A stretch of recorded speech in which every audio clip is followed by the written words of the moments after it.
Let me give you the 4 major lessons in life to learn. Here's 4 majors. It's good to study the majors.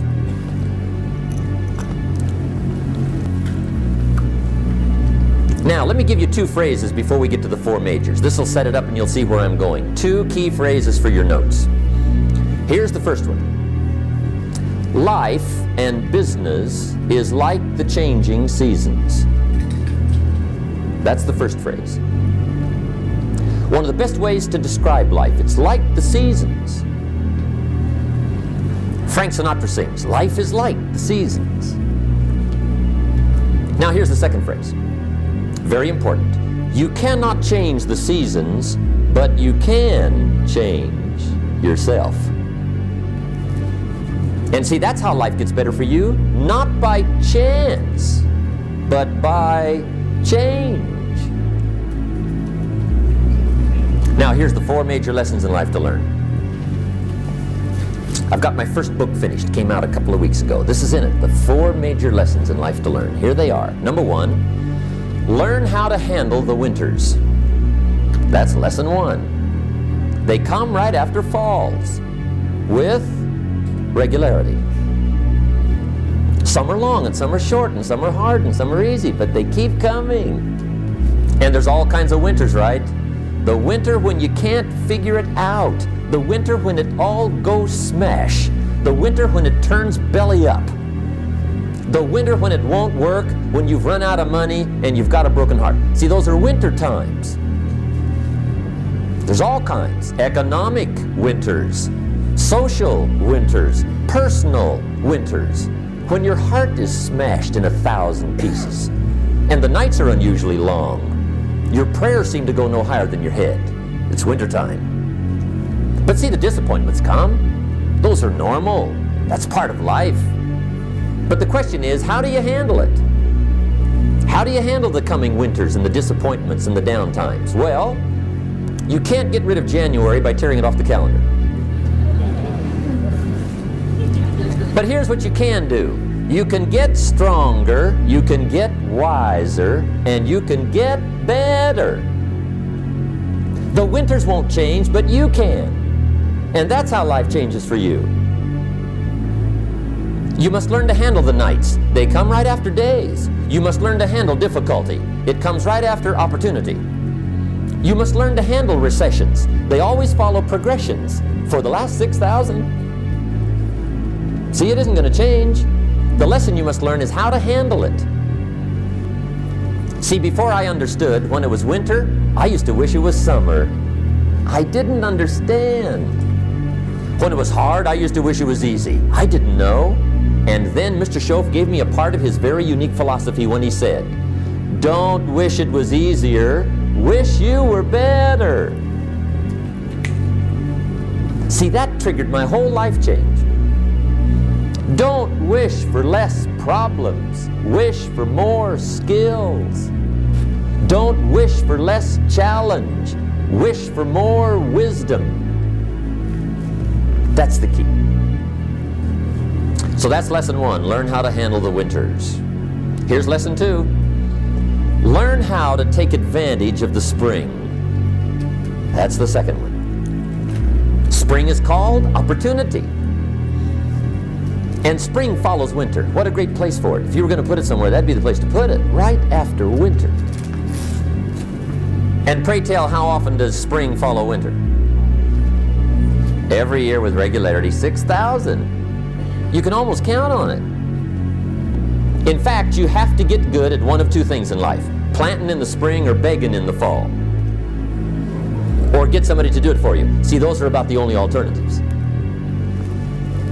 Now here's what else you must do. Take advantage of the springs quickly, because there's only a few. Just a handful of springs have been handed to each of us.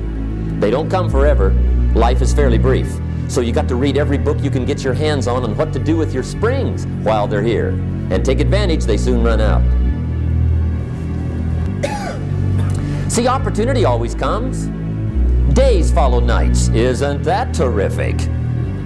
Opportunity follows difficulty. But here's what you must learn to do. Underline these 2 words in that key phrase. Take advantage. Underline those 2. You must learn to take advantage of the spring. See, just because spring rolls around is no sign you're going to look good come fall. You got to do something with it. Here's the third major lesson in life to learn. Learn how to protect your crops all summer. You got to take care of what you start. Sure enough, as soon as you've planted your garden in the spring, the busy bugs and the noxious weeds are out to take it. And here's the next bit of truth. They will take it unless you prevent it. And that's the third major skill to learn. Political values, social values, community values, family values, marriage values, friendship values, business values. Every garden must be tended all summer. You've got to learn to prevent the intruder from taking all the good you start. It's one of the challenges. Here's two key phrases under number 3. First one, all good will be attacked. On this planet. Maybe not the next one we get to, but on this one, all good will be attacked. Every garden will be invaded. Not to think so is naive. And here's the second phrase. All values must be defended. Third major lesson. Now here's number 4. Fourth major lesson in life to learn. Learn how to reap in the fall without complaint. Learn to reap come harvest time without complaint. Take full responsibility for what happens to you.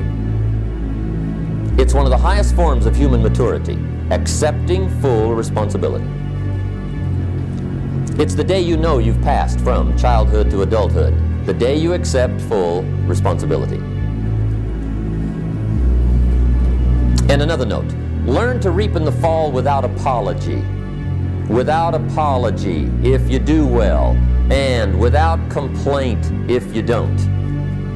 That's maturity. I used to have this funny list called Reasons for Not Looking Good.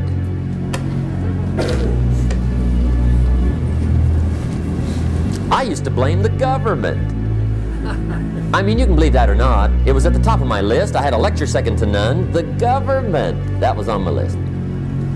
I used to blame taxes. Look what you got left after they take everything. And they expect you to do well. That was on my list there. I blame my negative relatives. They were always putting me down. I blame my cynical neighbors. They're just selfish, looking out for themselves. Won't loan you money? They were on my list.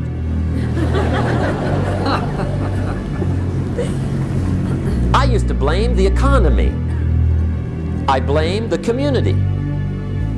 I used to blame the weather.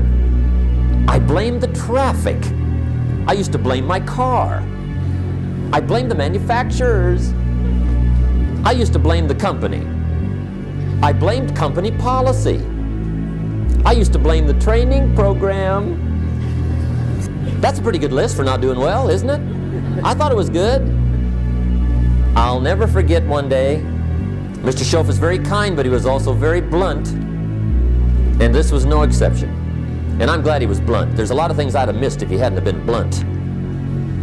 One day, with sort of a curious look on his face, he said, "Jim, just out of curiosity, tell me, how come you haven't done well up until now?" Excellent question. I thought, well, so I won't look too bad, I'll go through my list. And this list I just gave you, I put that on him. And he was very patient. He let me go through the whole thing, the government, the weather. I went through this whole thing. When I finished, he looked my list over very carefully. He said, "Mr. Rohn, big problem with your list. You ain't on it." How brilliant.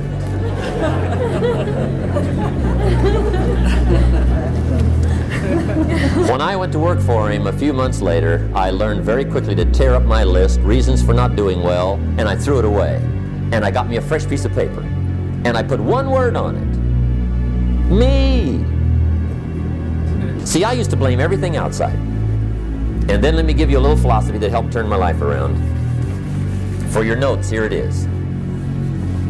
It's not what happens that determines the quality or the quantity of your life. It's not what happens. And the reason is because what happens to about everybody. No different. The sun went down on all of us last night. A common event, a happening. And I found out that the same things can happen to two different people. One gets rich and one stays poor. Why is that? It's because it's not what happens, but rather it's what you do that changes everything. Many things used to puzzle me back in those early days. I used to wonder why two people could work for the same company, one make twice as much money. Now see, that used to puzzle me. And maybe they were the same age, graduated from the same school, live in the same community, work for the same company, with the same products and the same services. They've got the same traffic, the same problems, and one makes $1,000 a month, the other one makes $2,000 a month. Now that was my puzzling question. Why would this long list be the same and the money twice as much? I asked, what's the difference between $1,000 a month and $2,000 a month? And I don't mean $1,000 a month, right? I could figure that out. But what makes the difference? Why would one person do twice as well, 3 times as well? So that's a key phrase. It's not what happens, it's what you do.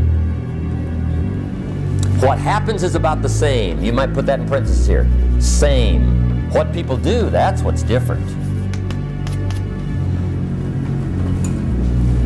Anything can happen, right? Everything can happen. I've heard all the stories. I've been one of the stories. Hey, we could all tell stories all night long, right? Happenings.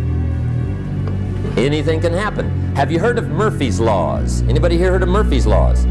Okay, most of you have. Murph had these laws.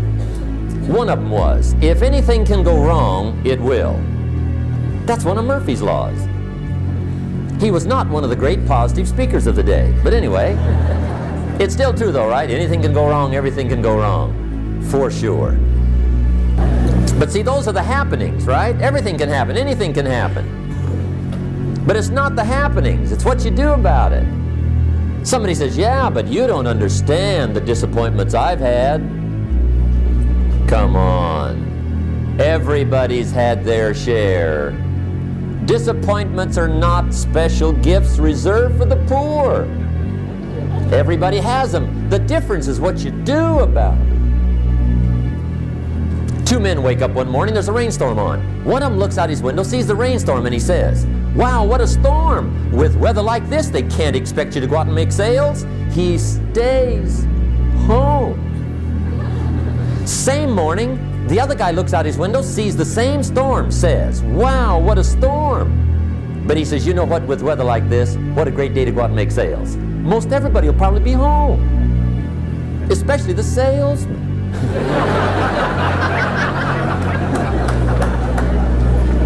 See, that's the difference in how your life works out. It's not what happens, it's what you do. So here's one of the key questions of the evening. Starting tomorrow, what are you going to do that'll make a change in your life's direction? Good question. What are you going to do starting tomorrow that'll make a difference? What can you do starting tomorrow that'll make a difference? Good question. What can you do with economic chaos, massive disappointment? What can you do with a broken heart? What can you do when it won't work? Now see, if you don't do something starting tomorrow that'll make a difference, guess what? It's gonna be the same.